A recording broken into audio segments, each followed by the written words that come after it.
लेकिन समझा रही हूँ कि ऐसा मत क्या करो। अगर तुम ये सब कुछ करती रही तो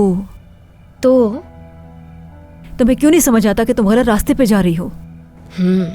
तो इसका मतलब ये हुआ कि आप मुझे जानती हैं? इतना जरूर जानती हूँ कि तुम किसी भी चीज को हासिल करने के लिए कुछ भी कर सकती हो। यहाँ तक कि पैसों की खातिर तुमने पिछले वाले घर को आग लगा दी।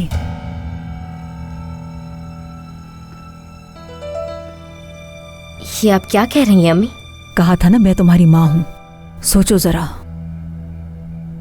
याद है वो हार जो तुम्हें जुनैद ने दिया था? आग लगते वक्त वो तुम्हारे हाथ में था। हाँ, तो इसका मतलब ये हुआ कि वो आग मैंने लगाई थी।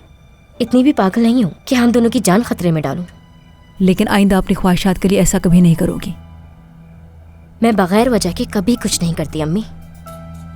मैं बस सुकून की जिंदगी गुजारने की कोशिश कर रही हूँ। याद रखना,